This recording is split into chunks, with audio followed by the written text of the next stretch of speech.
అప్పు పెట్టి ఈ రోజు ఒక్క పైసా కూడా ఇవ్వకుండా ఈ సింగరేణిని నడపడం సాధ్యమా? అది ఆలోచించాల్సిన అవసరం ఉన్నది. ప్రభుత్వాలు యూనియన్లుగా మన మీద కూడా బాధ్యత ఉన్నది.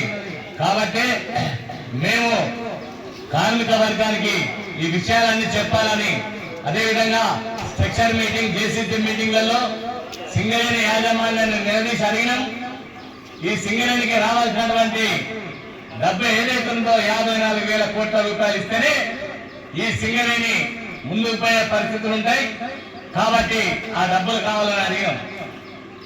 ఇప్పుడు ఈ రోజున అసలు ఈపీ ఆపరేటర్లకు సంబంధించి అన్ని ఓపెన్ కాస్టాల్లో డంపర్లు, డోజర్లు, గ్రేడర్లు, లోడర్లు ఇవన్నీ కూడా పాత మిషన్లు అయిపోయినాయి.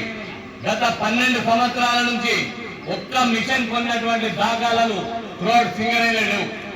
మరి ఈ 20-25 సంవత్సరాల నుంచి నడిచేటటువంటి డంపర్లు ఉన్నటువంటి వెహికల్స్ ఇంకా నడపాలి. మీరు ఇంకా ప్రొడక్షన్ ఎక్కడ తేవాలి? రిపేర్లు చేయడానికి రిపేర్స్ కి సంబంధించినటువంటి మెటీరియల్ లేదు. అదేవిధంగా కొత్త డంపర్లు కొనేది లేదు. అదేవిధంగా సేఫ్టీకి సంబంధించినటువంటి ఫిట్టర్లకు సంబంధించినటువంటి వాళ్ళకి ఏవైతే ఎక్విప్మెంట్స్ ఉంటాయో అది లేవు, టూల్స్ లేవు. మరి ఏమీ లేకుండా అండర్గ్రౌండ్ లో ఏదైతే వర్కర్లకి డ్రిల్ బిట్స్ ఉంటాయో ఆ డ్రిల్ బిట్స్ లేకుండా, వాళ్ళు డ్రిల్ చేయకుండా, వాళ్ళు బ్లాస్టింగ్ చేయకుండా బొగ్గు అండర్గ్రౌండ్ ఎక్కువస్తుంది. ఓపెన్ కాస్టాల్లో డంపర్లు, డోజర్లు, షావల్స్ కండిషన్ లేకపోతే ఇట్లా ప్రొడక్షన్ వస్తుంది. దీని మీదనే గత 3 నెలల నుంచి చర్చలు జరుగుతా ఉన్నాయి. మేము యాజమాన్యాన్ని నిలదీశాం.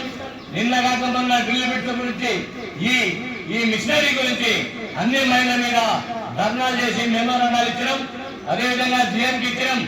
డైరెక్టర్ లెవెల్లో మీటింగ్ లో కూడా దీని గురించి అడగడం అనేది జరిగింది. వాళ్ళు పెళ్ళ ముఖం వేసుకొని చూస్తా ఉన్నారు. మేము ఏదైతే సమ్మె కోసం ఇచ్చినటువంటి డిమాండ్స్ ఏవైతున్నాయో వాటి మీద చర్చలు జరిగినాయి. దాని వివరాలు మన జనరల్ సెక్రటరీ చెప్తాడు. కానీ ఈ లోకల్ గా మనం జరిగేటటువంటి విషయాలు ఏవైతున్నాయో ఇవి కూలంకుషంగా మనం డిస్కస్ చేసుకొని మనం ఈ మైండ్ నడిపించాల్సిన బాధ్యత ఉన్నది. మరి ట్యాంకర్ కి సంబంధించి ట్యాంకర్లు లేవు.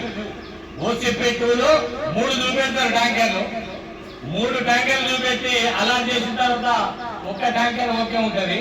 ఆ ఒక్క ట్యాంకర్ ఒక గంట నడిచిన తర్వాత బంద్ అయింది. మరి నిన్న పరిస్థితి ఏంది? అసలు ఇది వర్షాకాలము. ఈ వర్షాకాలంలో కూడా డస్ట్ విపరీతంగా లేస్తే ఆపరేటర్లు డంపర్లు ఆపే పరిస్థితి వచ్చిందనంటే ఇక్కడ ఉన్నటువంటి యాజమాన్యం ఏం చేస్తా ఉన్నది అని ఏఐటీసీ అడుగుతాను. మీరు లేకపోతే ట్యాంకర్లు ఎవరు మీరు లెటర్ పెట్టాలి, ట్యాంకర్లు చెప్పాలి, ట్యాంకర్లతో వాషింగ్ చేయించాలి. వాషింగ్ చేస్తేనే ఇక్కడ పిప్పులు పడతాయన్న సంగతి మీకు తెలిసి కూడా మరి రిపేర్ చేయించకుండా, లేకపోతే కొత్త ఆర్డర్ పెట్టకుండా అసలు మీరు ఏం చేద్దాం అనుకుంటారు? ఈ సింగరేణిని మొత్తం కూడా నాశనం చేయడానికి ఈ ప్రభుత్వాలు ఏవైతున్నా ప్రభుత్వాలు తీసుకునే నిర్ణయాలు, అదేవిధంగా యాజమాన్యం కూడా నిమ్మకు నీరు ఉంటే ఈ సింగరేణి మనుగడ సాగే పరిస్థితులు లేవు.